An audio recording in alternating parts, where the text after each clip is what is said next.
Good afternoon.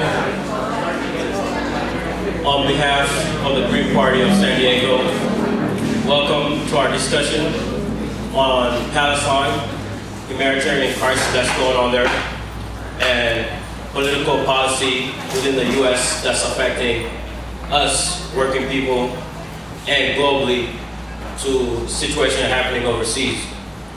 We thank you for coming here, for spending your Sunday afternoon with us, and we really appreciate your attendance. A couple of housekeeping notes. We have a bathroom. It's a single use right here to our right. We have an exit straight ahead. This is an open space for exit in case of an emergency. If you would please silence your cell phones so that we're uninterrupted. Let's make sure to be respectful and courteous of our speakers and our fellow attendees. We'll start the program with a speech from Tareq Rahhal from the Democratic Socialists of America. He'll be giving us a quick overview, and from there we'll have the panel discussion. Tareq, if you would please join us.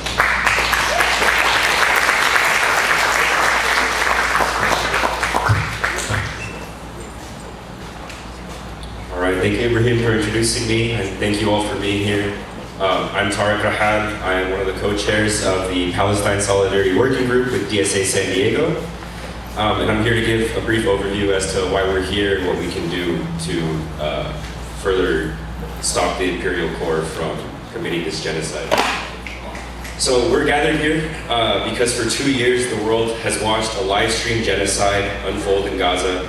We're here because the genocide has our government's name on it, it has our taxpayer dollars funding it, and we are here because despite a fragile and already violated ceasefire, the underlying system of oppression remains intact. Our task here is to understand our role in this system and the power we have to dismantle it. So, I said that for 2 years this genocide has been going on, but obviously this has been a century-long wave of oppression and apartheid. So starting in the late 1800s, early 1900s, it is no secret that the Jewish people have experienced persecution for centuries in Europe. And through all of this anti-Semitic repression, the political project of Zionism emerged, seeking a Jewish state in a land that was already inhabited, Palestine.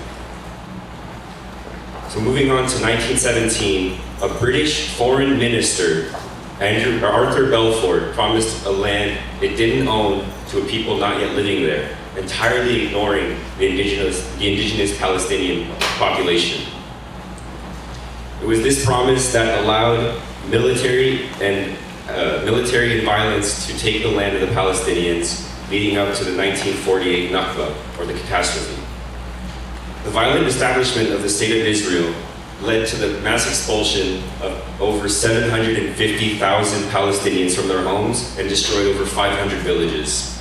This is the foundational trauma that has never been addressed by our mainstream media and our world leaders.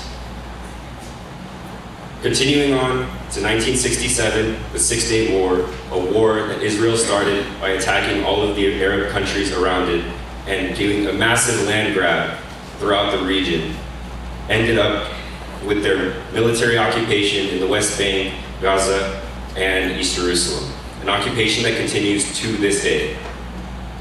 And since then, Israel has continued to expand into Palestinian territory by providing military support to settlers illegally taking land from the occupants of the West Bank. And this continued up to the 90s as well, despite the efforts of the PLO and other great organizers that were violently killed by the Israeli forces. It was in the 90s that we had the Oslo Accords, which to me is a huge tragedy in history. This was a performative gesture by the US that promised a two-state solution, but this did not bring justice. They created a Palestinian Authority to manage the occupation while Israel continued to build illegal settlements, carving up Palestinian land. And we can see today that the PA is fully complicit with the agenda of Israel and the United States. Bringing us over to the 21st century, the case of Gaza.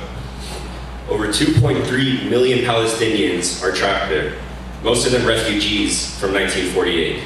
They've been trapped in what's rightfully being called an open-air prison under a brutal siege, subject to a ground invasion and heavy bombing for years.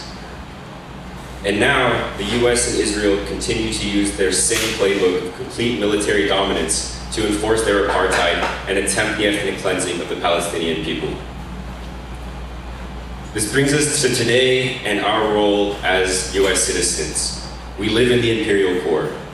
This history of displacement and occupation has been possible for one primary reason: the unconditional financial, military, and diplomatic support of the United States.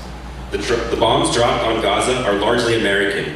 The political cover of the UN is largely American. This makes the US not a neutral observer, but a co-conspirator in genocide. If you're in this room, then I know this concerns you because you have humanity and a sense of justice. But for many everyday Americans, they may see it another way. Because this imperialism doesn't just harm people overseas, it has a direct cost here at home. The same companies like Palantir that test their surveillance technology on Palestinians sell it to our local police departments to surveil us, the US citizens, the people that they are so-called supposed to protect. The billions spent on arming Israel are billions of dollars that aren't spent on schools, hospitals, and housing.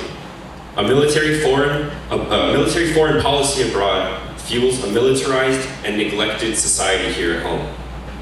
Our struggle for dignity is tied to the struggle of the liberation of Palestine. So what can we do in this position of privilege and complicity? We're here, we have to do something. And I say we have to organize to stop the machine.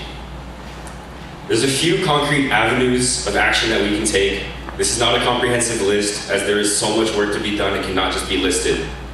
But to start off, I want to say some actions from the people that are here today that we can continue to do, starting with the boycott, divestment, and takings movement. We need to heed the call from Palestinian society, civil society. We need to put pressure on our lawmakers, our universities, our local unions to divest from companies that are complicit in Israeli war crimes. These companies are such as Chevron, Intel, and limited to many more, Caterpillar. We can provide political pressure. We must demand that our local politicians, from city council to Congress, take a pledge to end municipal complicity, just as organizers have done over in Portland. But we need to do more. We must only support anti-Zionist, anti-imperialist candidates. Full stop. We need to continue protesting and coalition building. This is one of those events where we are building coalition.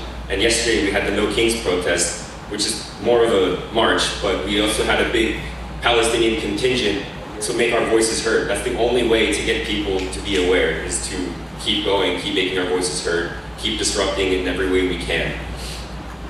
And then finally, one other action is through labor organizing. We know that worker power is key.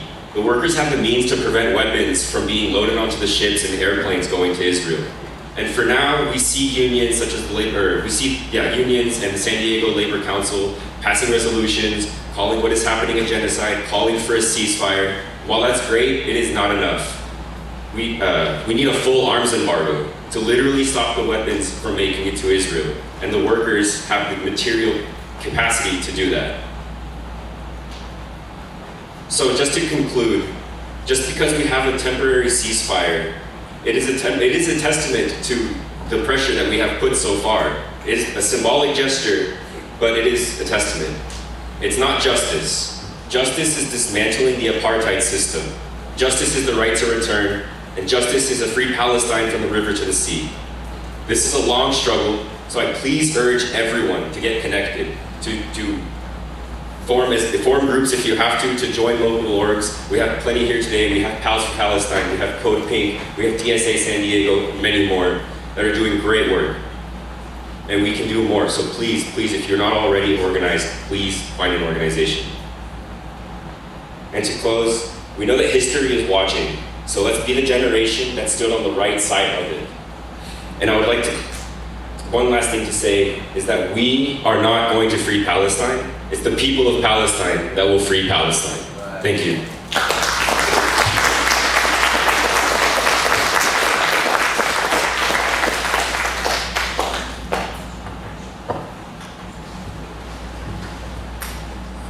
Thank you, Tareq. Thank you for those words. We need to hear it consistently because, yes, there's a ceasefire, but it's about what is happening after the ceasefire and how do we keep the pressure going to make sure it's a sustained ceasefire.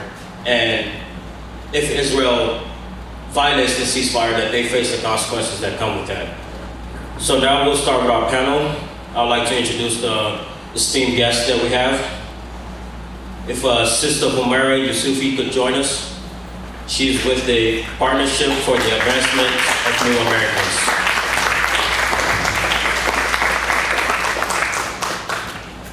Next, we have Sister Tazheen Nizam from the Council on American Islamic Relations.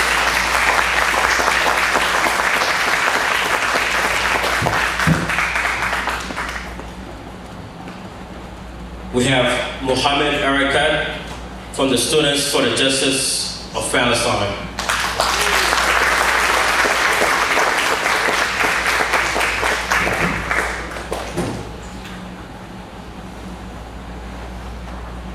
If Brother Tareq Rahhal could please join us as a fill-in panelist. Finally, we have Dr. Butch Ware from the Green Party of California.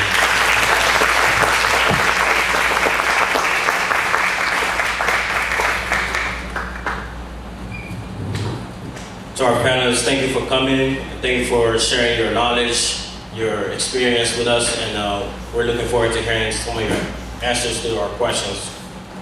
So we're going to start off with a hard-hitting question.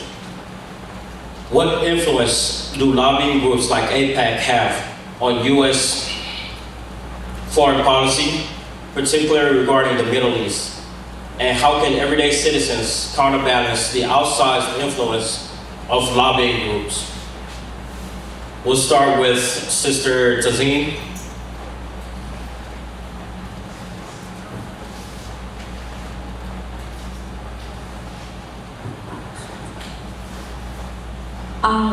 I could say so much, but recently I've been filled with so much anger, and I'm trying to articulate that anger into saying something succinct about this topic. And it's that majority of our politicians are in the pockets of AIPAC. And we all know this. And what they're doing is not just buying these politicians and their votes on the congressional level, but they're systematically changing and normalizing the votes of these politicians. Recently I was in a meeting with a congressional member of San Diego County, and when I asked them to vote for the No Bans Act, the answer was that they were accountable to the many veterans in their district, and that's why they couldn't vote for it. And my immediate answer was, I don't know one veteran who could vote for giving away weapons without accountability. But the congressional delegates' consistent insistence that he was doing it for the sake of his constituents that were veterans. So what I mean to say is, what they're doing is normalizing policies that benefit them and making it okay for them to vote a certain way. And that's the effect of AIPAC. So AIPAC doesn't just affect congressional policies, it affects at every single level, and we saw the big impact of it as AB 715, a policy which penalizes teachers that will teach about Palestine in California schools. So they're creeping into our education system, they're in our city council, and definitely all over the White House, and the congressional districts are just tainted by AIPAC money. Thank you. As a veteran, I for one will tell you, along with my fellow veterans, we do not believe in handing out munitions without any accountability. So that is a false claim that this representative is presenting. Dr. Ware, can you add to that, please? Assalamu alaikum, shalom alechem, peace and power to everybody that's in the gathering. In order to be brief, I'll pick up where my sister left off. Our elected officials, their souls, their very souls, are folded on tiny little pieces of paper and shoved deep into the pockets of AIPAC. They are owned, lock, stock, and two smoking barrels by mass murderers, genociders, and the modern day equivalent of Nazis. People who will slaughter in the name of ethnic supremacy, but not just ethnic supremacy, actually white supremacy. And it's very important that we understand that AIPAC itself is an instrument of white supremacist violence that has purchased our elected officials. Why do I say this? Malcolm X, Al-Hajj Malik Shabazz, my hero and the reason why I converted to Islam. Ibrahim introduced me by my Muslim name, Bilal. Many of you will know me by my nickname, Butch. I read Malcolm's autobiography cover to cover when I was 15. I converted to Islam before the week was out, okay? And that was the beginning of me using Malcolm as a lens to think through the world. So what would Malcolm tell us in this moment? Malcolm said, this is a white Jewish population being empowered by white imperialists to move brown Arabs off their lands. Malcolm made it explicit after he visited Khan Yunis that what he was dealing with was a regional variant of white supremacy. The same way that German Nazism was a regional variant of white supremacy, the same way that these are all riffs off of core themes.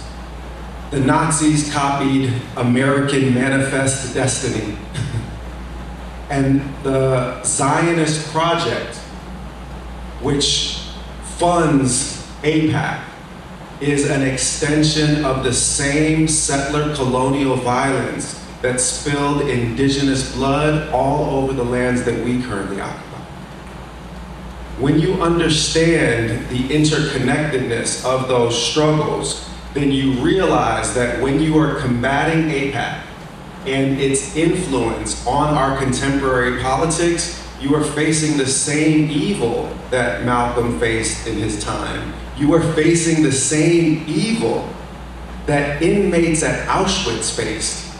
You are facing the same evil that indigenous North Americans face. So for me, the second part of your question was the one that drew my attention. How do we organize to resist this?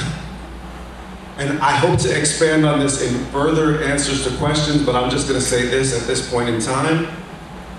In addition to all of the efforts that we're doing for consciousness raising and for teaching people the basics of Zionism, and thank you, Tareq, for getting us situated right with the historical narrative. Teaching, educating, protesting is not going to be enough. It's not going to be enough. If you are 4 centuries deep in ancestrally struggling against white supremacy, you understand something that another great black radical, Kwame Ture, said. He said the problem with nonviolent protest is that it is predicated upon your enemy having a conscience, and America has none. You are not going to shame these people into desisting from centuries of white supremacist oppression simply by marching and saying, stop. You cannot make a moral appeal to people who have no morality, because if they had morality, they would not be oppressors. So the answer to the question is that we actually have to organize for political power. They are not going to stop because we ask them nicely. They are going to stop when we make them stop. Thank you, Dr.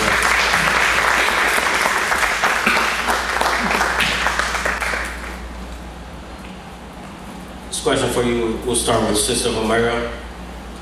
How does U.S. military aid to Israel connect to the underfunding of housing, healthcare, and education here at home? I mean, we right now are facing a governmental shutdown because millions of Americans are losing their health care, right?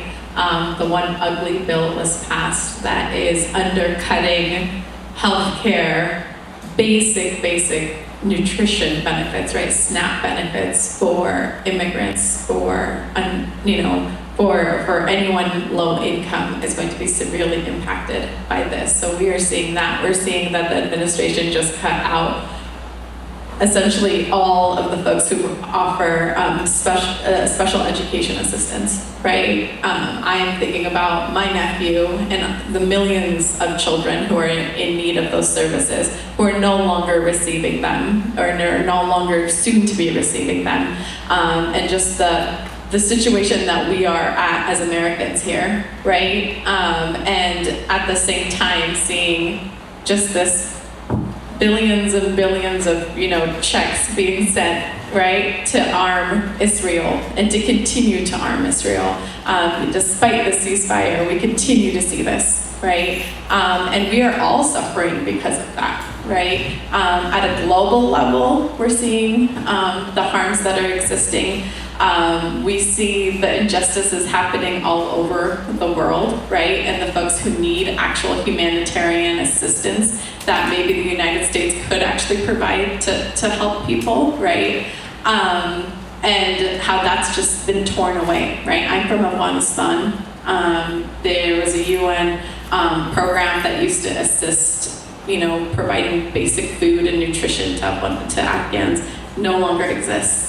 Right, the level of folks who are starving around the world just continues to skyrocket.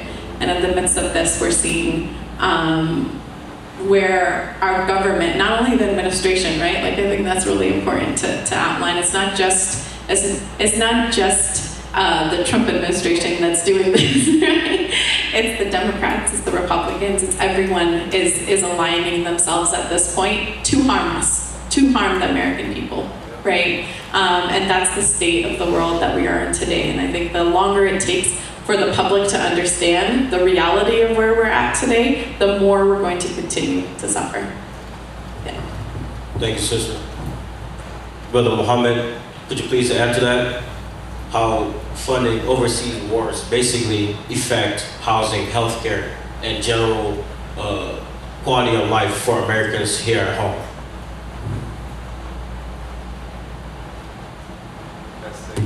Hello, everyone can hear me? Wonderful. I will touch on to this question through the student perspective, being a student at San Diego State University, about 5 minutes away. To give you a personal experience, first of all, I entered the school in 2022 as an ambitious student, excited to attend what I thought was a wonderful, prestigious institution. And now I am absolutely ashamed to even say that I am an Aztec, which already by itself is so stupid that the school calls itself Aztecs. I mean, that should have been the first sign when I joined San Diego State University. In the last year, we saw that the Cal State University system in all of California was facing budget cuts. Apparently we didn't have enough money to go towards necessary student resources. At the same time, tuition was gonna go up. At the same time, the university police funding was going up. Very similar to the city of San Diego budget, when we went in a deficit this past year, every single department essentially lost money except the police, of course. And the same thing happened at San Diego State University. Different centers lost money, we lost funding, even our FARs got funding cut. We basically had to have our own money. Me and another student actually reached out to Baba's Grill, a local Muslim-owned restaurant here, very close to the center, and we basically had to beg. We're like, hey man, look, we're a couple students, we have a couple $100 from our pocket, and we need to feed 100 students here at SDSU. And God bless the owner of that restaurant, the great man in the community, he was able to provide it. But that shouldn't be the case. Back to the main point, our school essentially left us in the dust. They left all the other different minority communities in the dust, while at the same time, university police gained funding. Now, the reason I mention university police is I can't speak directly to the military. It's not like Cal State is directly funding the US military, but they are using the same weapons, the same tools as the US military. The Chief of Police, Gregory Murphy, the Chief of the University Police Department at SDSU, emailed us all a report, which I imagine 3 students actually opened. It included that the school gained new funding for 40mm grenade launchers and 40mm impact rounds. This is riot gear. This is part of the SDSU budget. When you look at the purpose, it says to suppress unlawful assembly and violation of time, place, and manner policy. This is an active, new part of the SDSU budget. The point I'm trying to make here is even our local public schools, forget the private schools and all the hate we give USC or Columbia, our own local state and public institutions are by extension part of the militarized police force. And unfortunately, no student has really, the student population as a whole either doesn't care enough or is unaware to it. So, one of our goals, hopefully, as the school year goes on, is to expose all of this. Thank you for that education, Brother Mohamed. A lot of these things, I'm sure we don't know, but we have to understand that whenever they're sending money to Israel, for example, this is a zero-sum game, because whenever they're sending money from there to there, they're taking money out of our pockets. There are people you have to be almost destitute before you could qualify for CalFresh and the social programs for people who don't have enough. But over there, they basically get free healthcare on our dime. Their goal, the administration goal, is to privatize everything, including healthcare, even for veterans. If they privatize these things, it is to make it harder for our veterans who defend our nation to get the health care that they need and pay more out of pocket and not qualify. Every veteran's goal is to get 100%. If this gets privatized, you'll be able to maybe get 60%, maybe 70%. In a place like San Diego, that doesn't go very far. So we really have to understand that anytime they're funding wars and genocide overseas, it is taking money away from our pockets here at home. Brother Tareq, how do you see the Palestinian struggles connecting with broader global justice movements?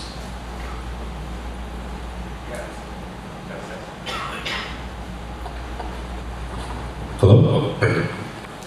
Yeah, so the Palestinian struggle, it's not isolated, it's not new. It's a struggle that's fought around the world throughout history. I mean, we can look here where we're sitting right now. We had to commit, 100 years ago, 200 years ago, we had to commit a genocide on the native population here in order to live here.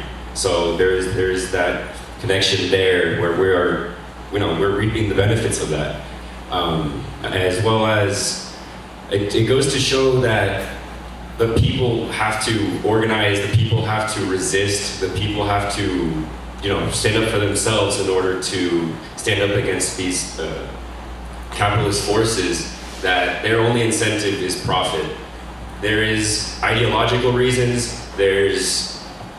which the ideological reasons in Israel are Jewish white supremacy, as well as there's financial reasons where it is an unsinkable aircraft carrier in the Middle East, where they just use that base in order to extract resources and destabilize the areas around them.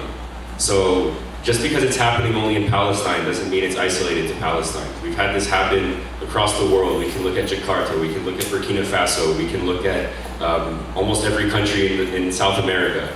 We've done this just for the raw reason of spreading colonialism, white settler colonialism, and ethnic supremacy, for the sake of keeping the ruling class in power and keeping the working class suppressed, keeping us complicit. And I think the liberation of the people of Palestine really shows us that we can make a change. We need to keep fighting for it, and we need to liberate ourselves as well, because until the people of Palestine are free, we're not free either. Thank you.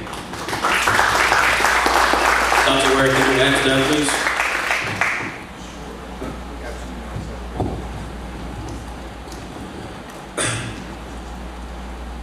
It was the Caribbean scholar M.A. Césaire who was a friend, teacher, and mentor of his more famous colleague, Frantz Fanon. Can I get hands up if you've read a little bit of Fanon? What kind of crowd I'm in? Okay, that's what's up. Wretched of the Earth or Black Skins, White Mass, what are we working with? Okay, so now I'm in a room that I know I can speak freely in. So Frantz Fanon took this idea that M.A. Césaire developed in a book called Discourse on Colonialism, where he said that what fascism is, it is when that which has been practiced against colonized populations returns back upon the colonizer. It's then when all of the forms of violence and oppression, which have been routinely used in colonial contexts, now boomerang back on the one who threw them. What we're talking about in these last two questions together is the imperial boomerang. Understanding that the same imperialism which is crushing Palestinians in this moment is the same imperialism which is crushing Sudanese in this moment. It's the same imperialism which is crushing Syrians in this moment. It's the same American imperialism which is targeting boats off the coast of Venezuela and blowing innocent fishermen into a million pieces. We need to understand that in order to protect that imperialism, the same forms of violence that are used to oppress abroad have to be brought back into the repression here. They have to be riot gear on campuses, or on my campus at UCSB, 200 jackboot thugs coming to move 30 kids off of an encampment. That which the empire does abroad, they will do to you at home. And last night, at a screening of Abby Martin's new film, Earth's Greatest Enemy, amazing film, I cannot recommend it strongly enough, she clarified that the Earth's greatest enemy is the American military-industrial complex. It pollutes more than anything on the planet. It pollutes more than 150 countries taken together. But in that, she said a single line that has stuck with me ever since last night, that the US military is a protection unit for resource extraction.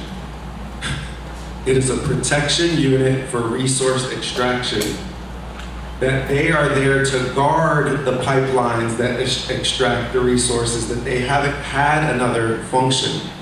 And that it is our job to resist, to fight back.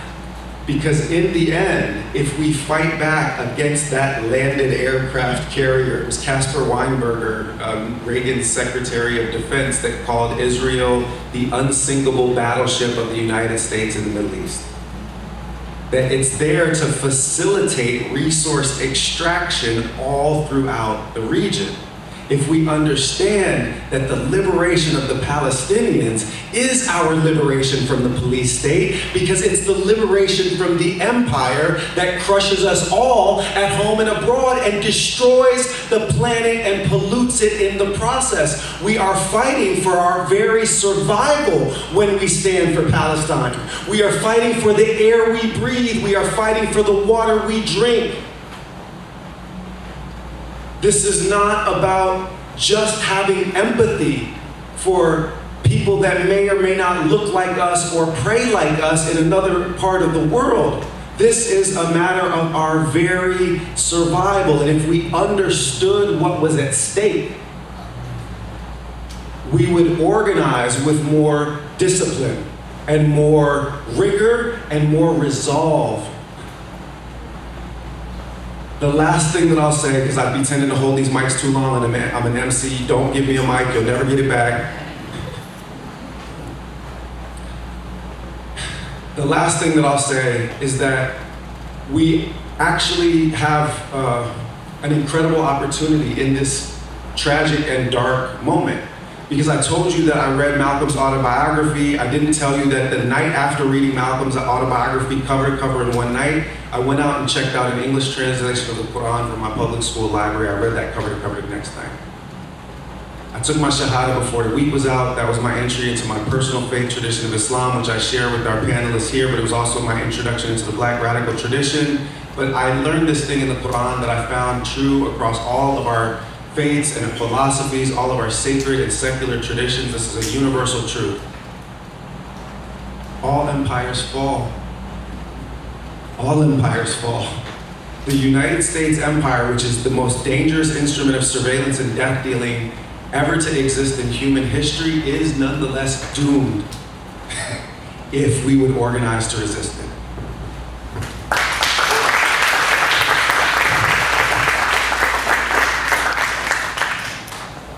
The U.S. right now is like a caged animal. It is on the way to slaughter. We see it, and they're doing anything in their power to stop it. But it's inevitable. You know, as he said, all empires fall.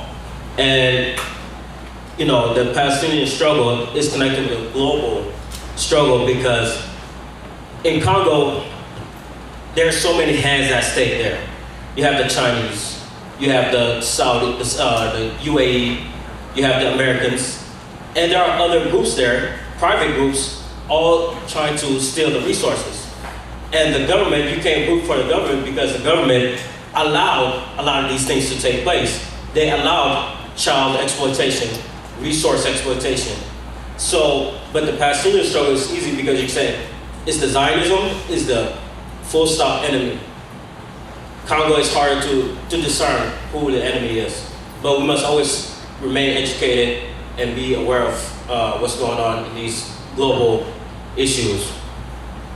Dr. Ware, if I may ask, what infrastructure, organizations, funding, leadership pipelines do we need to make sure our voices translate into electoral wins? Since I just had the mic, I'll be brief in the answer to this one. So I mentioned Malcolm. Malcolm also said we're not outnumbered, we're out-organized. So the first thing is to understand that we actually have the power to do this. We just lack the organization to do this. So I didn't get to meet Malcolm. Malcolm was changing my life from beyond the grave, but somebody who did get to meet him was Stokely Carmichael, later to change his name to Kwame Ture. And Kwame reflected on a lot of Malcolm's insights about how we organize for effective power, so my answer to the question comes from him. Kwame Ture said that revolutionaries don't just mobilize around issues, revolutionaries organize against systems. Should I say that again? Revolutionaries don't just mobilize around issues, revolutionaries organize against systems. It's not enough to mobilize a protest about police brutality. We did that in 2020, biggest protest we ever had. We didn't organize against the system. Cops kill more people in every subsequent year. We've had the biggest mass mobilizations in favor of Palestinian liberation. Tareq, did you ever imagine so many non-Palestinian people would be shouting from the river to the sea? And I never imagined that so many non-black people would be marching for Black Lives Mattering in 2020. Mass mobilization. How many of us imagined that we would see so many of our white brothers and sisters saying abolish ICE and shielding our immigrant neighbors from federal kidnappings? We never thought we would see the kind of mass mobilizations that we've seen, but they have not been sufficient to actually get the knees off of our necks, literally and figuratively. Because mobilization around the specific issues is not going to resolve the problem. You have to organize to defeat the system that produces each of the issues. So my answer to the question is that we actually need to develop political power that is capable of contesting those systems. And that comes through the kinds of coalitions that we build in these spaces, but it also comes through electoral politics specifically. All of those great black revolutionaries, from Malcolm through Kwame Ture through the Black Panthers, they all sought electoral office and electoral political organizing. They didn't see it as sufficient in the liberation struggle, but they saw it as necessary in the liberation struggle. So they brought together mutual aid to help protect and heal communities, direct action to try to stop those bombs from being loaded onto boats, intervene in the imperialist process, but also get people elected who ain't Zionists. And then you won't have a problem with Zionism from your elected officials. If we had an anti-Zionist governor in the state of California, we would be able to divest tomorrow. So that means who we elect and who we bring into authority matters. And that means we can't just stay siloed, mobilizing around the specific issues that concern us. We have to organize collectively to resist the systems that oppress us all. Thank you.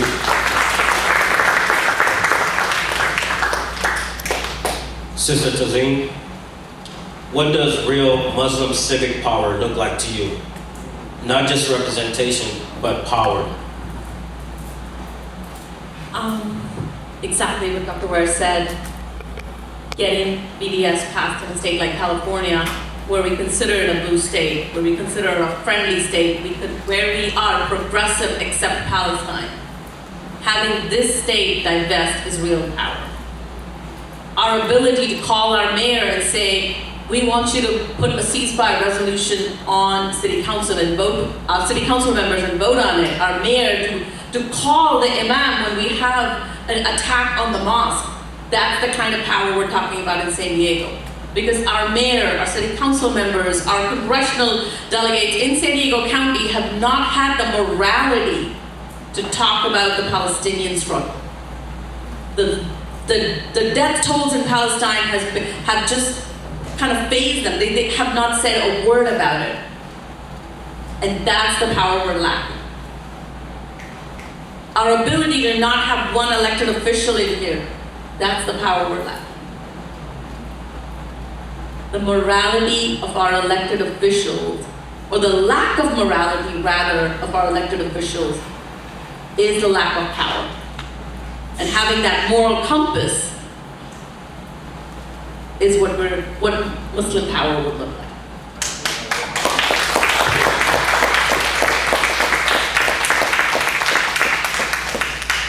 Well, I fully agree with you both. I think a lot of the communities that I work with are also struggling on getting the basic needs met, right? If we look at the Muslim community, but I don't work just within the Muslim community, right? All of our communities, we are seeing in San Diego homelessness, numbers that are just unprecedented, right? We are seeing the ICE abductions happening within our community. We're seeing surveillance in ways, and I think that we have to, what is that saying, like, think global, act local, right? So I do think we have to organize around issues, recognizing that the ultimate goal is to change the system, right? But I think we need to have more organizing, more communities acting in solidarity around these issues, right? I think that when we see, the attacks on the immigrant community, thinking, well, that's not me, right? And I see that within the Muslim community. Oh, they're undocumented, I'm safe. And it's like,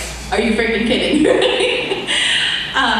But even within other communities, that's not my issue. I think the only way in which we get liberation for everyone is to actually care about all of these issues and work in coalition together, right? I mean, I was reading, I know not everyone loves Zelensky, but like the organization of organizations, like how do we continue to build power together across these issues? And I think without that, without recognizing the real needs of people on the ground, and without addressing those needs, I often get, asked like, oh, how come, the immigrants or the Muslim refugees aren't doing this, aren't in solidarity? And I'm like, people can't survive, literally.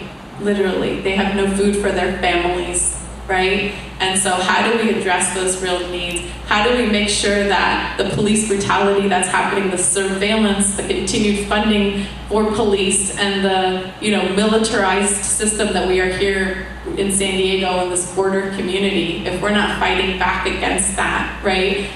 You can't be saying, okay, well let's care about Palestine and that's not care. It's mutual, like you said, the boomerang. You have to care about here, and we have to recognize, I think, our own power here, right? Like Nizam, right, in Palestine always says, if not only Muslims, but people in America actually stood up, it would do more than anybody else, because we're in with the belly of the beast. Exactly, we're in the belly of the beast. So we have to recognize our own power. We have to move, recognizing our own power. That's all I want to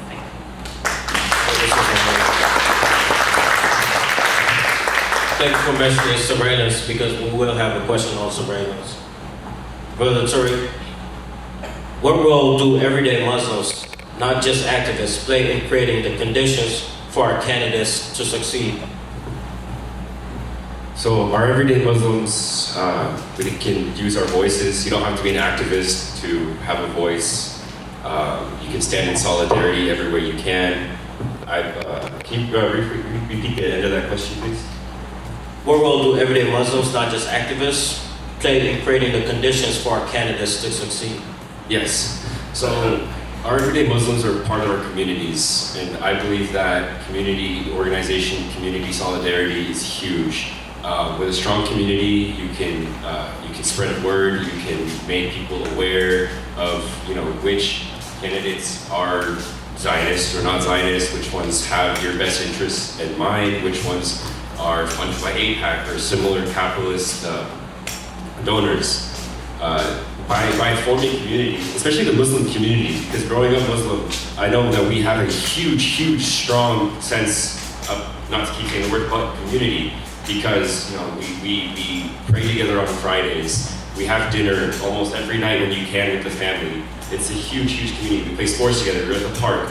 When I'm here in City Heights at the parks or in El Cajon, it's the biggest thing. I see all of the Muslim and Arab and immigrant families just at the park.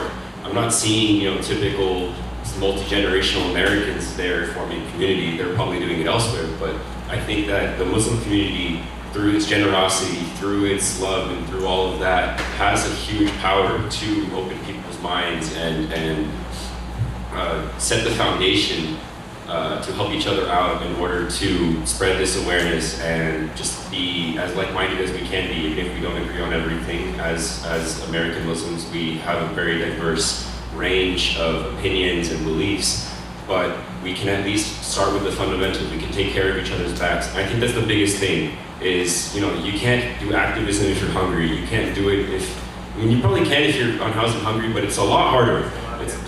So just by being good Muslims and by practicing faith, even if you're not Muslim, if you're a person of faith and you find yourself really take into account what you're being taught, and I believe that we're being taught to take care of each other, and I think that's the best way to lay a foundation. Thank you. Brother Mohamed, can you add to that, please? I would say we need to build foresight within our community, the ability to see the bigger picture. There's a big issue when our community has good intentions, they have the right goals, we all have a like-minded way we want to see things, the end of a genocide, the end of colonialism and the military-industrial complex. But once you give them some beginning stepping stones, they're like, oh no, I don't want to do this. Like Dr. Ware mentioned, if you have an issue with funds going to Israel, maybe elect someone who's not gonna take funds to Israel. And on the student level, I witnessed this at San Diego State University when I was censored from using the term genocide as a member of the student government. So it was April, Arab Heritage Month, they wanted to tokenize me and put me on the Instagram. I said yes because I thought maybe we can spread some messaging about Palestine. And in my identity statement, I mentioned the word genocide. In a nutshell, they basically said, we're not going to post this. Now, the really embarrassing part about this is that this has nothing to do with admin. It is the associated students, which is the student government of our school, meaning the students technically have the full decision. The president, President Adela de la Torre, can't even say anything to it. But when I went up to the public council and spoke publicly and told people, all you need to do as elected students is say nay, not a single student said nay. These were about 30 to 40 students who all, by a simple decision, could actually change the tide. All couldn't, because they do not have foresight. They do not have the ability to see that if we start with these small stepping stones, we can get that goal that we have been dreaming of. To make matters worse, as we were advocating, they were coming in between moments to silently cheer on. Good job, Mohamed, you got this, you show them. While they were the people who had the ability to vote against this censorship. That's on the very localized student scale, but that is the same on an electoral level within the city, state, or even countries that Muslims, Arabs, any community by extension has specific goals, has specific wants. But when you give them some level of direction, they don't have any optimism. They instantly dig their head in the sand.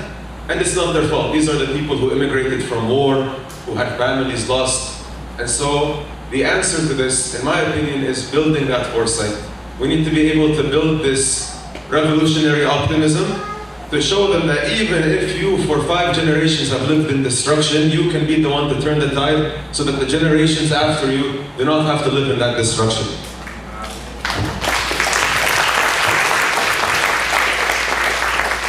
So, in the post-first Trump era, good times. When we talk about immigrants and the way that the Hispanic communities were under attack, our Muslim community members said, as Homayra mentioned, but that's the undocumented community. And that's exactly what other folks have said over time, and now it's at our doorstep. Now we are the victims. And now, may Allah forgive me for saying this, as Muslims, we expect the whole world to stand with us, but we weren't there for everyone else. The anti-blackness in the Muslim community, it's evident. And we don't talk about it, right? Like, we don't talk about it. I'm from a country which is absolutely racist. And so that luxury that we had, that it's not our issue, is gone. If today we don't stand up and we unify and we bring structural change, as Homayra said, all issues are our issues, not just Palestine. Hunger is our issue, homelessness is our issue. Every issue under the sun is a Muslim's issue. Not only because we're suffering through it, but because we're bloody hell Muslims. And we are responsible to our neighbor. If our neighbor is hungry, I'm not doing my due diligence as a Muslim. So every issue under the sun is a Muslim's issue. And every Muslim, every human being needs to get up, wake up, and tie your belt, because it's time. It's war, my friends. We don't have the luxury anymore of taking things in a bite-sized piece or taking it in a luxury. And I hate to say this, but there is a lot of apathy in our community. It's not my problem. I got my $1 million home, my Bentley standing outside, my kids are going to some Ivy League school, I'm set for life. No one has that luxury anymore. Even if you live in a $1 million mansion, ICE could break down your door and drag you out by your collar in the middle of the night. Because that's a fear I live with every single day. As a Muslim, as a brown woman, as an immigrant. Every Muslim needs to wake up and smell the coffee, for heaven's sake. It's coming. It's coming our way. That's what this event was for, is to attract more Muslims to participate more in our local politics and our state politics. And as I look around this crowd, I don't want to make assumptions, but how many Muslims do we have in the crowd? 5, 6, and a baby? So I'm a Muslim, and I'll tell you, we do not participate in politics because a lot of us are scared. We know what happened after 9/11 with the Patriot Act, all the mosques that were under surveillance, and that created this feeling where we don't want to participate. How many of us vote as Muslims? And we have to remember this, it's not just about voting Democrats, and it's not about voting Republicans because of family traditions. They don't even follow family traditions. So we have to see what is the bigger picture. We can't vote for a Democrat because the Democrats enabled this genocide to happen, to kill our brothers and sisters. Not just brothers and sisters because they're Muslims, but brothers and sisters because they're all our creations of God. So it is thank you, Dr. Tazheen, Ibrahim, if I could just add 15 seconds on what has been said on this question, and I know I wasn't asked this specific question.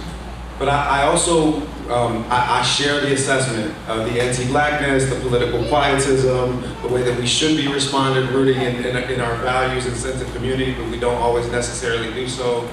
And I've been asked, to be like I've been a public intellectual in the Muslim community long before I ever did electoral politics. I understand the issues that we face with political engagement. Having said that, in the 2024 presidential election, 53% of Muslims nationwide voted for the Green Party.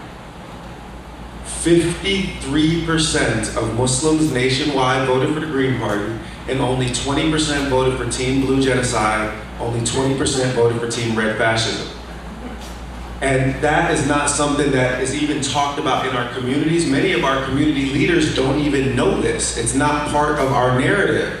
But you have to understand what that means. That it had been 100 years since a major ethnic or religious group completely flipped parties. You have to go back to the 1930s when black folks went from being Lincoln Republicans to being FDR Democrats.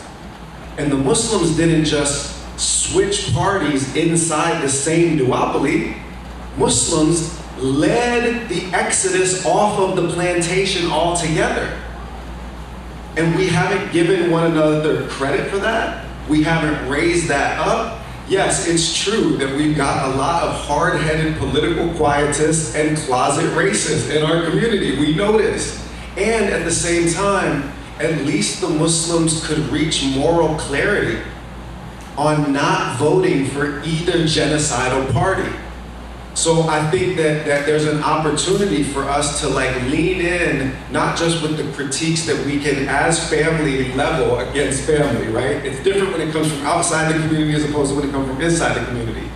But we can also raise up the fact that whatever those obstacles, and they're numerous, that Muslims have actually already provided more, I'll just put it this way. If the American community voted the way the American Muslim community voted, I'd be vice president today.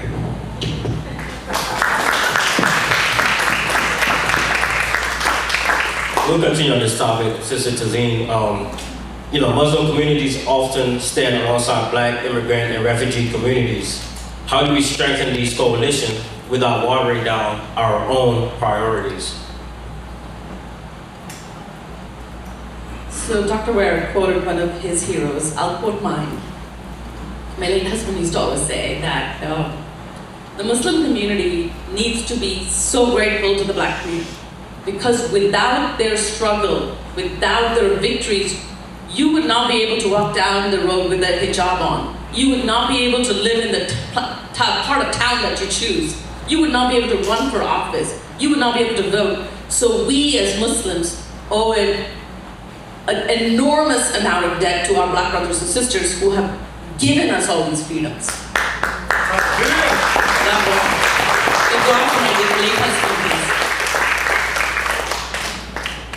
And that's the sentiment that as Muslim community members we lack, right? So we just talked about, in the family we can talk about it, we can dish it out at the dining table. But for us to organize around common issues like housing, like food insecurity, any of the issues, we need to see how these issues are affecting cross-sectionally all our communities, not just the upper 1%. We talk about, they were able to do this in France and in the UK and then all stuff. We have the power here.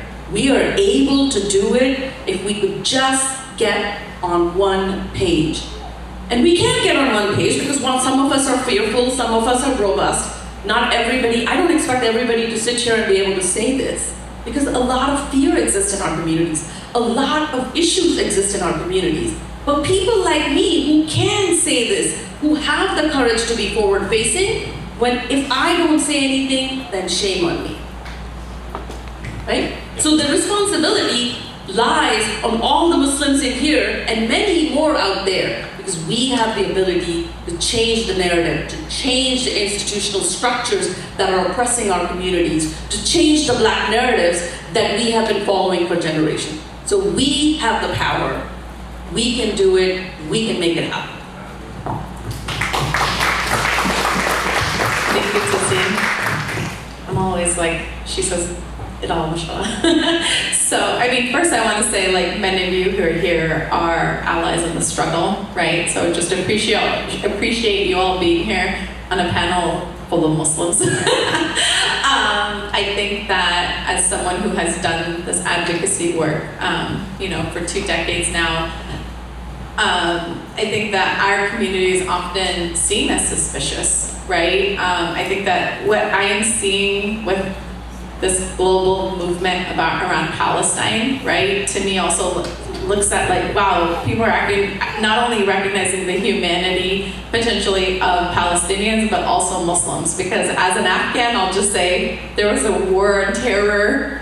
My community was attacked, Iraq, and we didn't see that, right? Everyone looked at our community as suspicious. We saw the Patriot Act, right? We saw the policies that were institutionalized to bring about the next level of, fascism that we're seeing today. It didn't just happen overnight. This has been policies that have been passed for decades, right? And at that time, we didn't see any, very, very, very few. Maybe you all did, which I appreciate you. Thank you if you did, right?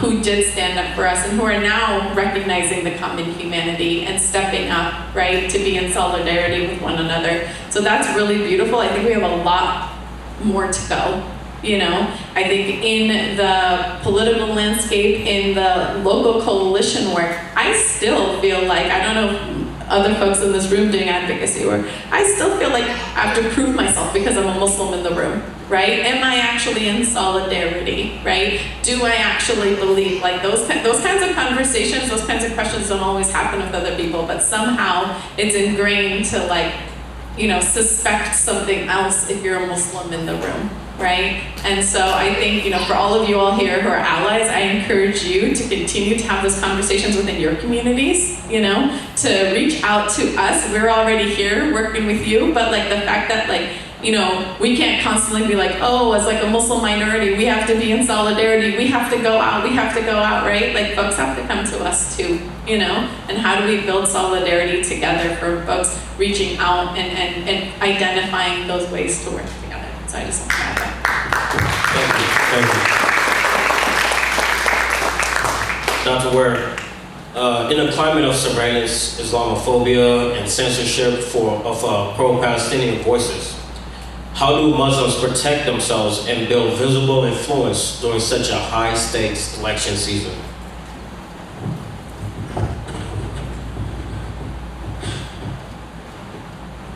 The late, great Audre Lorde said it best, your silence will not save you. Your silence will not save you. Thinking that we are going to keep our heads down, play it safe, protect ourselves, is exactly how we are going to end up facilitating the oppression that will end us entirely. There is safety in numbers. There is safety in standing in solidarity. The reason why we build those coalitions is, yes, out of love and empathy and compassion, because our values teach us that we as Muslims are to bear witness for the oppressed from the day of first creation till the day of judgment. But it's also a strategic choice that leads to victory, because when you are standing alone, you are more easily destroyed. So the reality is that Muslims have frankly played it safe for too long. And it's time for a community that claims a position of ethical and moral leadership to put its deeds where its mouth is. And if enough of us, not just inside this particular community of faith, but across all of our faiths and philosophies, across all of our sacred and secular traditions, would stand shoulder to shoulder, then we would realize that we're not outnumbered, we're only out-organized. That in point of fact, we vastly outnumber our oppressors, and they are in deathly fear of us. The reason for all of the repression, the reason for the fear-mongering, is because they know better than we do how fragile empire is in this moment. We are witnessing the extinction burst of Zionism. Understand that. This is the clawing and scratching and biting as the beast is slain. We are witnessing the extinction burst of American empire. American empire is doomed. If we stand together, the republic may survive the collapse of its empire. So it is not time, in my humble estimation, for us to succumb to that fear. It is time for us to stand, build shoulder to shoulder inside of our own communities, and then stand shoulder to shoulder with other communities. And it is not the time to be in a space of fear. And the last thing I'll say, just to underline a point that has already come up about, like you said it, Ibrahim, we can't go to the Republicans because they've expressed their open enmity for us. They are white Christian nationalists that, as soon as some in our community would throw LGBTQ community under the bus, for example. As soon as some Muslims that call themselves conservative get finished pushing transgender people into the chambers, you're going in right behind them. They'll use you to shove a group in, and then you're going in right behind them. So we know we can't go with Team Red. But then what does Team Blue do? What does Team Blue do? And I'm gonna leave you with this one. The sheep is going to spend its entire life living in fear of the wolf, only to be eaten by the shepherd.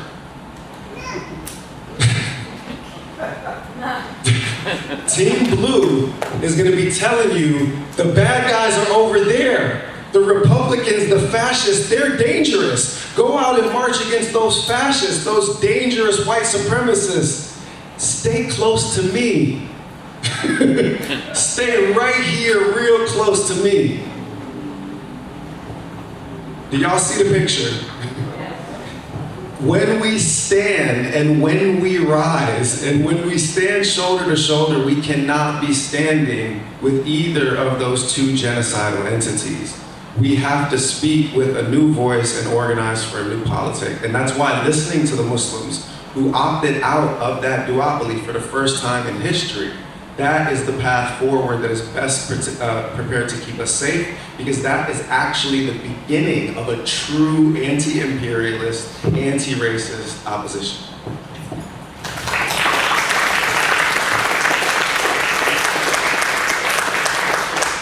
We can't forget that it was a Democrat that killed Muammar Gaddafi. It was a black Democrat. It was Barack Hussein Obama. Deporter-in-chief, by the by. Brother Mohamed, how can students and young people move from awareness to sustained political involvement?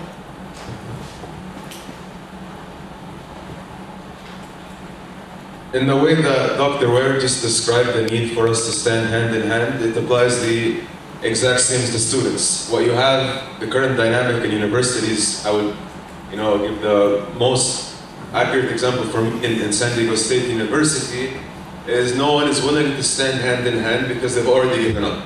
Like Tazheen mentioned, the apathy in our student community is frankly pathetic. And it's no one's individual fault, but that is truly the case. And we've had a lot of issues on campus. There's been particular goals, divestment, stopping defense contractors from attending job fairs, but the issue is the student body is not organized, and not only do they not organize, they do not approach it properly. Dr. Ware mentioned one point about rallying for an issue versus rallying for the system, or something like that. I probably paraphrased incorrectly, but when we saw that there were contractors like Northrop Grumman, Raytheon, and all these disgusting companies coming to our job fair, everyone was infuriated. People within group chats were saying all this stuff. And when we tried to finally rally people, it was about 3 of us who showed up to this job fair. And frankly, we were successful because these recruiters had their tail between their legs.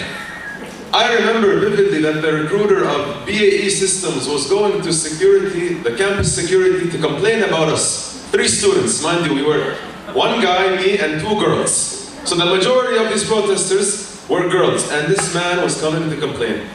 But a lesson learned that we saw is we were not addressing the system. Why did the organizers of the job fair, the leaders of career and services ignore us and not care?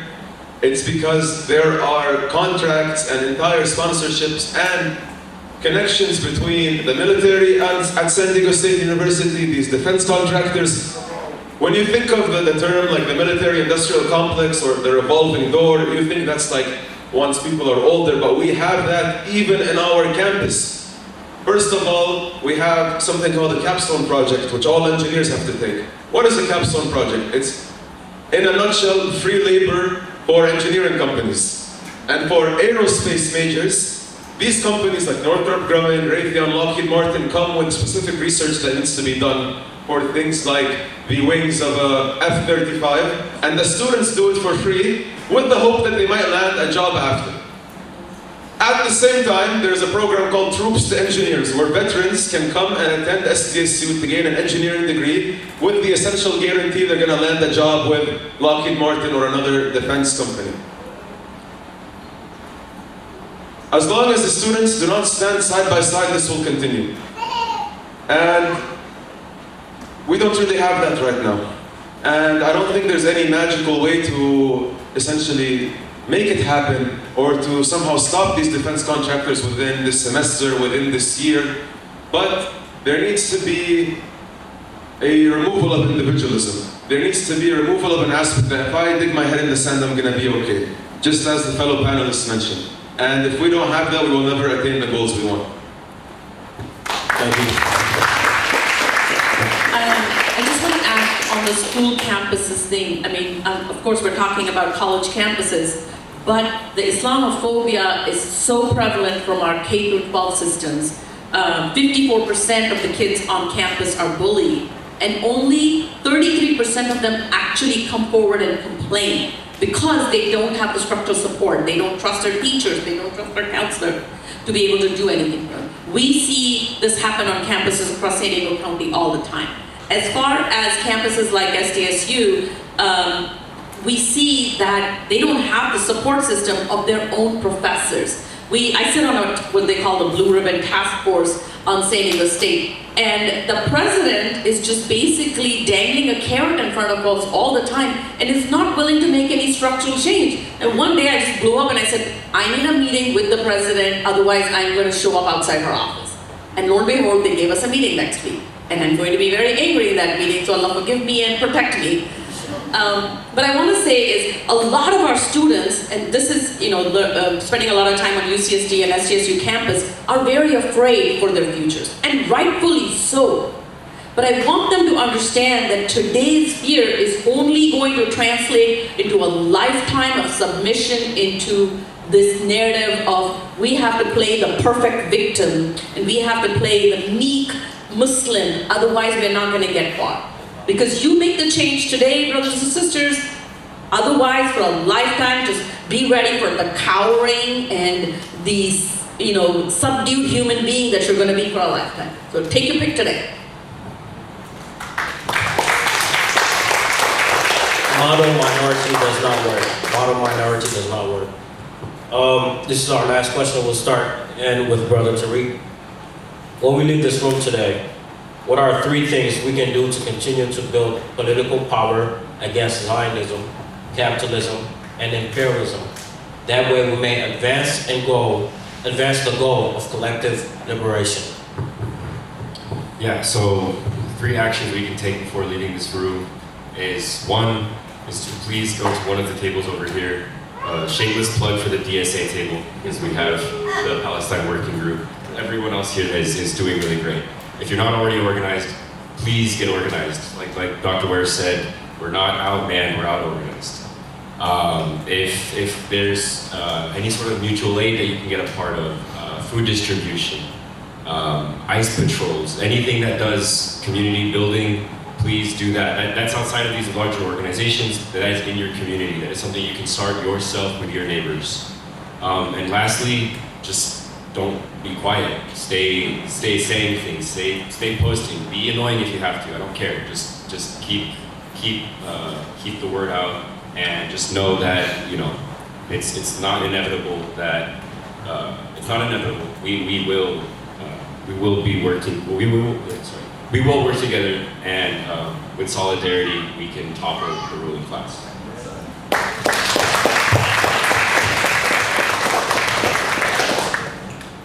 Brother Mohamed, 3 things we could walk out of here with. I would say the first thing is that whatever conditions we are in now do not have to be the conditions that we die in. They do not have to be the conditions that our children live in, and they do not have to be the conditions that the entire future of our community have to be in. It goes back to the whole idea of foresight, the idea to see the bigger picture. And as a Muslim, it is one of our fundamental principles of tawakkul.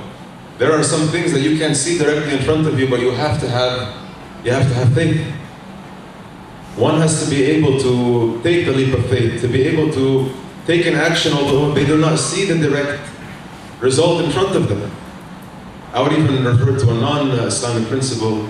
I would go to Plato's allegory of the cave. And this story essentially goes that there are people who have spent their entire life in a cave, and there are figures behind them with a fire, and so there are shadows emitted in front of them that look like scary demonic figures. And so these people want to remain in this cave because they are scared of the shadowy figures. But they were born with these figures, so they fully believe that these are entities that could harm them. Until one stubbornly gets up, realizes that these shadows are simply being shown by the fire, and then they step out into the world and see the light.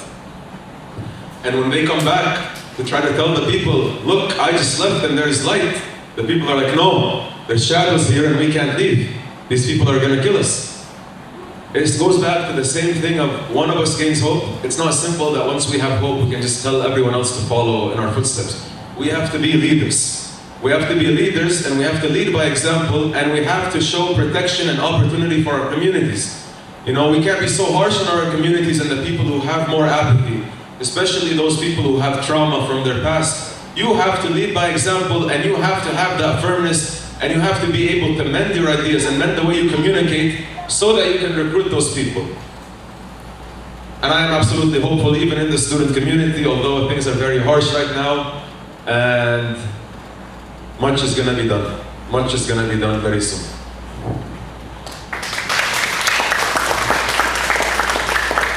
Dr. Ray. 3 things. I'll try to be concise, which you've already learned is not my forte. The first is for us to decolonize our vision of what is possible. I talked about Malcolm and the way that Malcolm's thinking had an impact on me, and what sticks with me the most is that Malcolm was somebody that was able to get free from his colonizers in here and in here first. And that's what made him such an effective instrument of change. I said not outnumbered, not out, but just out-organized. He then went on to say, never let your enemy tell you how many of you there are. And then he said, never let the man that you are against form your opinions for you. In other words, stop, as W.E.B. Du Bois put it, measuring your own soul with another man's tape. That was how he described the problem of the double consciousness of the Negro and souls of black folk. Stop thinking through your colonizers' categories and through their estimation of you, and start rooting yourself in your own liberation and ancestral traditions. Decolonize your mental. And that can literally mean like just changing the way that you think about your categories. Since I'm on a Muslim panel, I'll make this just simple demonstration of this. In the Quran, the mind is never mentioned once. The instrument that does the thinking and the feeling and the reflecting and receives spiritual insight is the heart. The heart is across human traditions, ancient indigenous North American traditions, Chinese tradition, ancient Egypt. The heart was the center of intellection and understanding, not just the center of feeling. The mind is largely a construct that comes from European folk categories that then later get extended through post-Enlightenment rationalism and colonization to the rest of the world.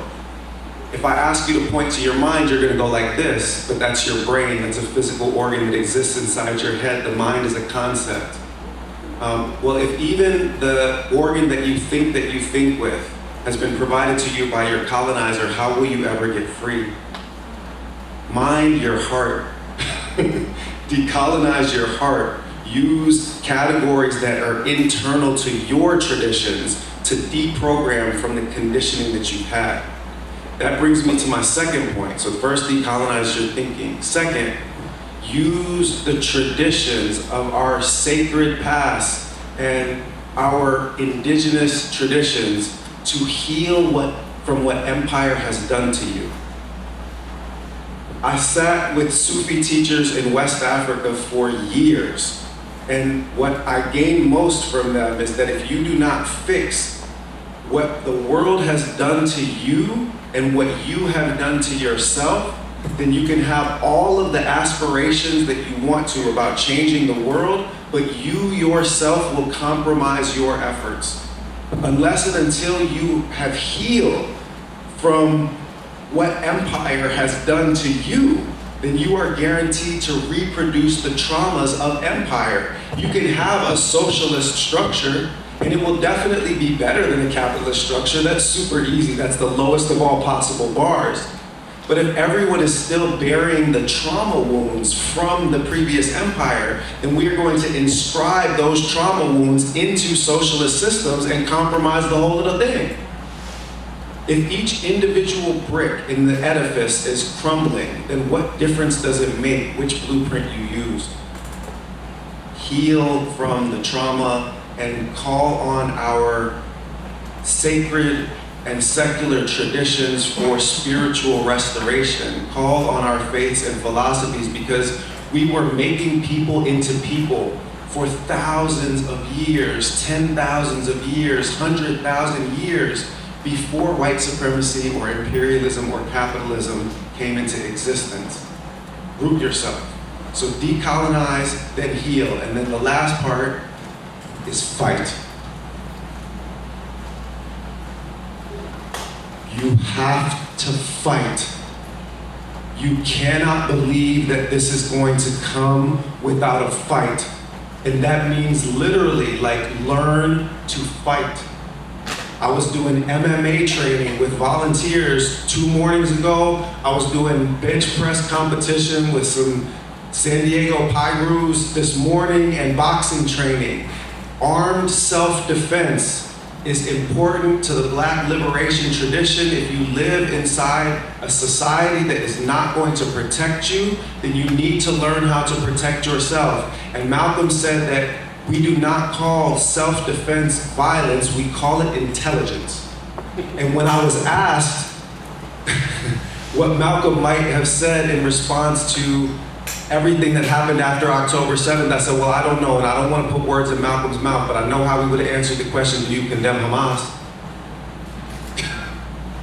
Because the right to resist occupation is not something that's just enshrined in international law. In our moral code, you have a responsibility to resist oppression. A responsibility, not just a right. Fighting for our liberation. And that means resisting in every conceivable means that can bring success. That is an obligation that is upon us. Those are the wages that we will have to pay in order to inherit that which is already written for us. Because what is already written for us is freedom.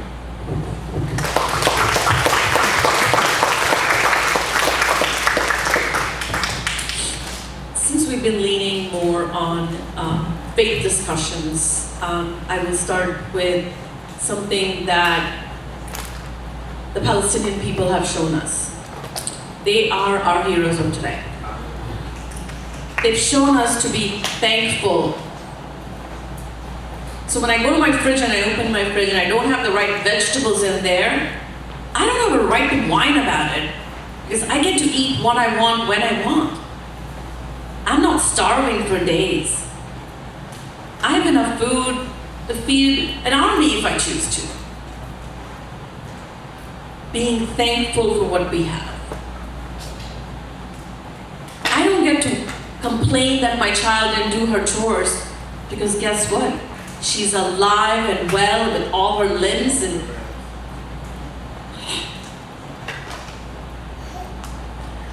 the image of parents picking up body parts of their children from the rubble in Gaza. How can any one of us wipe that out of our minds? How can I ever complain about anything? So being grateful to my Creator, alhamdulillah, being grateful to my brothers and sisters who support me every day, that is where I will start. And then watching the resilience and the resistance and the persistence of the Palestinian people, I can't step back. If I did, shame on me. They are the heroes of today. And Allah subhanahu wa ta'ala has given us an opportunity to learn from them. Watch them make the resistance a way of our lives. And when it comes to local politics, local activism, the students across the countries, across the world have shown us. Not just the students of the Palestinian resistance movement, but even the students in Bangladesh that changed the government because the students took to the streets. The students have shown us what resistance, what persistence, and what activism looks like. And that we have the power to bring the change. And that is what I will ask each one of you to take back to your families and your friends. We have the power, brothers and sisters. We just need to tap into it.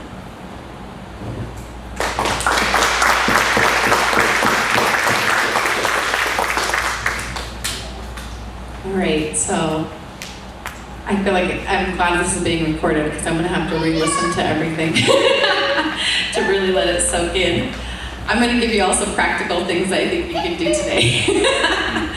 One, all of this is practical, not to take away from that, I think it's very valuable.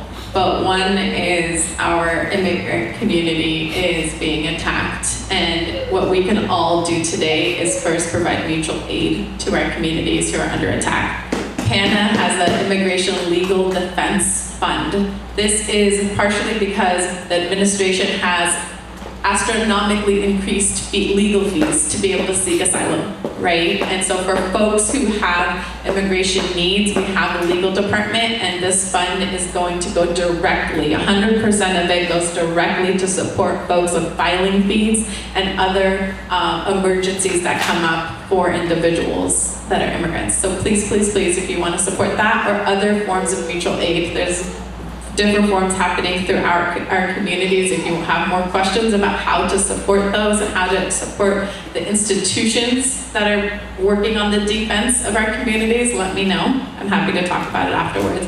Second, there is a local fight right here to fight back against the surveillance of our communities in San Diego. So we are working on a campaign to end the use of automated license plate readers. Flock, which is being funded by Peter Thiel, right?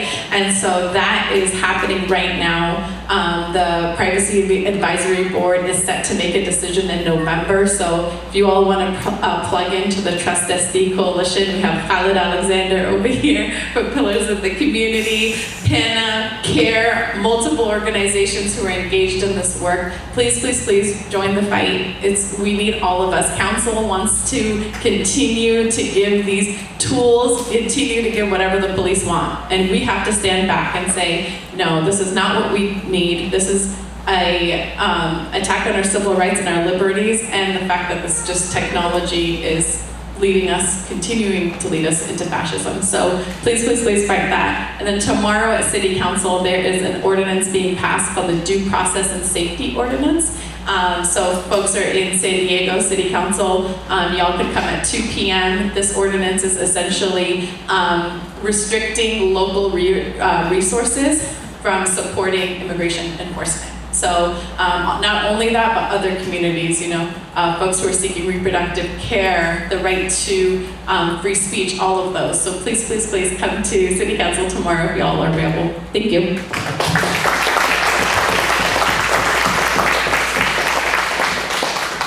We just received 3 times 15 concrete actions that we can take. If I could read off real quick: sign up, join the mutual aid, and don't stay silent. Stay posting, stay active, stay informed, lead by example, reach out to others, decolonize your mind, use tradition to heal from the trauma, and fight physically, mentally, spiritually. It's a spiritual fight. When they talk about Christian nationalism, it's a spiritual fight. They don't even believe in what they say. They believe in white supremacy. So it is a spiritual fight.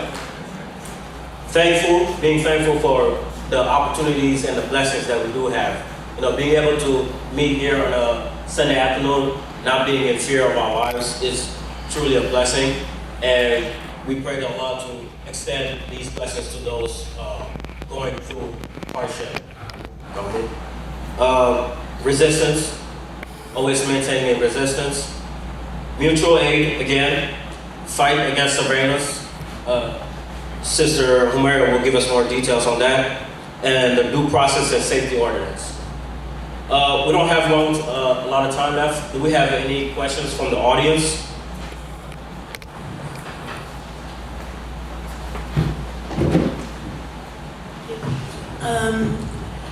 Michelle, I'm just going to add to Homayra's list. Every Thursday now at 10 a.m. at the federal courthouse, there's a resistance to ICE.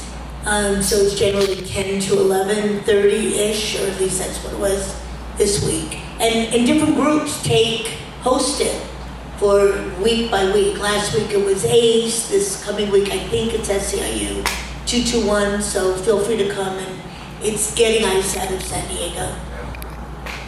Yes, thank you.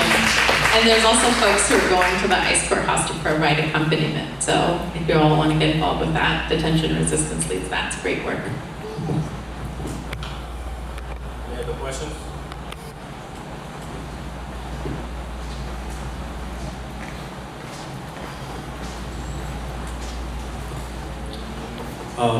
Thank you for everybody being here. Just a question for Dr. Ware. I remember we talked to you like over a year ago at the Cultural Center about like how can we try to reach out to people that aren't joining or something, and without being like angry. But then you said, yeah, there's a difference between rage and outrage and kind of, but I think things have kind of changed since then, like definitely,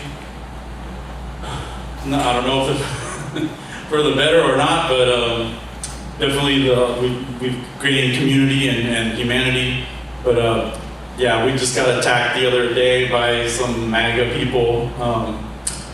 Do you have any tips on like how? I mean, we're peaceful and we understand how to just try to have conversations, but any insight would be. What was the nature of the attack, if you don't mind me asking? Oh, we were just on a bridge, with our flags and our banners, and some lady just unprovoked just started ripping our banners and trying to throw them onto the freeway. And we've had many incidents like this, so we know how to just try and de-escalate. We have shields, but there was not. Some people just have it in their mind they're going to have an incident. So yeah. Excellent. Thank you for the question. It's nice to see you again, and thank you for the reminder of a previous reminder, because I actually needed that lesson about rage and outrage myself today. I'll be brief in my answer.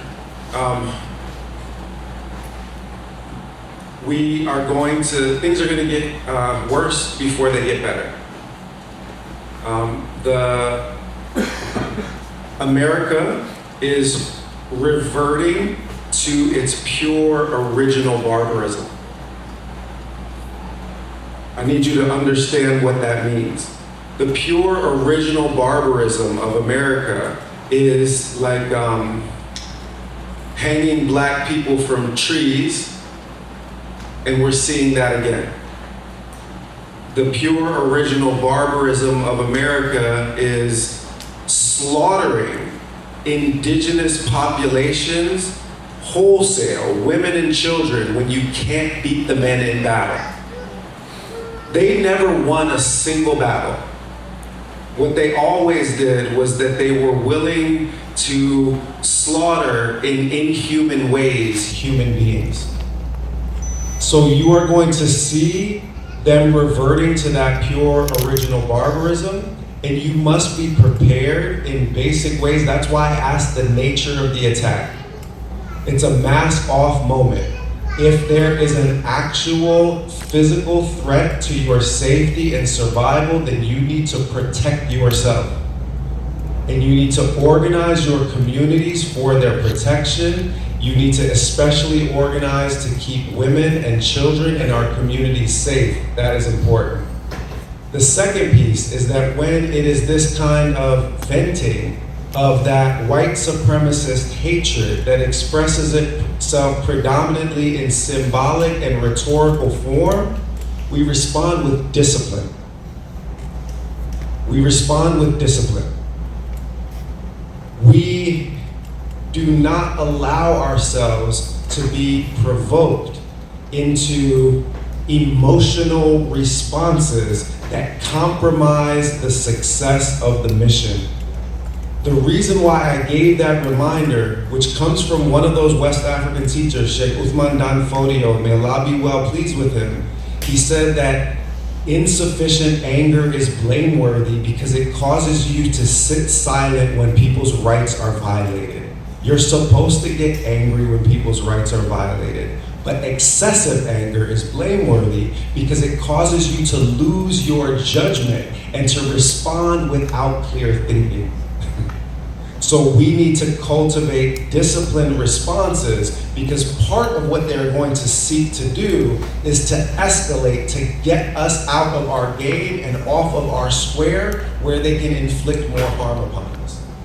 So the goal is the safety and security, the operational security of our communities. Foreground that, not how you feel. And take the appropriate action to secure the best outcome for your comrades in that situation.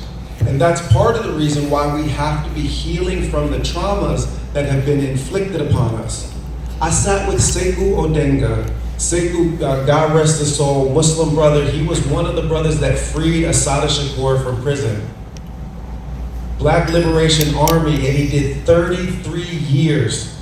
And may Assata rest eternally in power as well. We just lost her recently.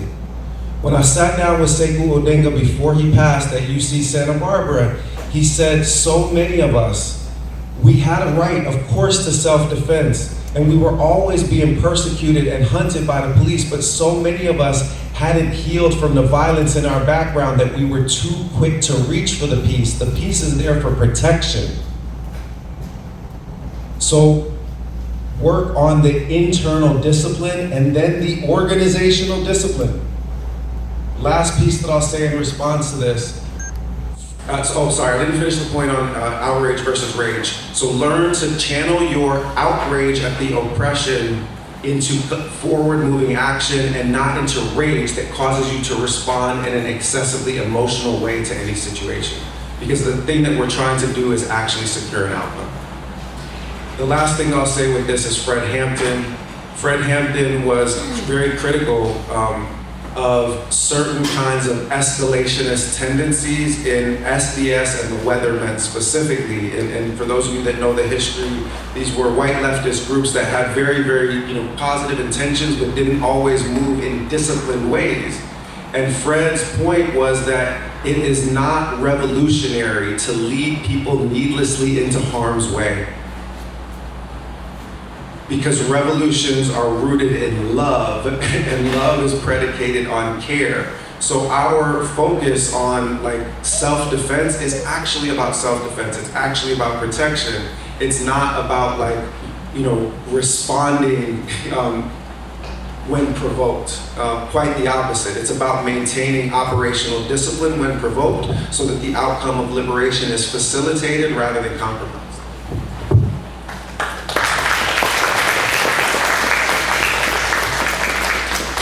Let's continue giving our panelists a quick round of applause, please.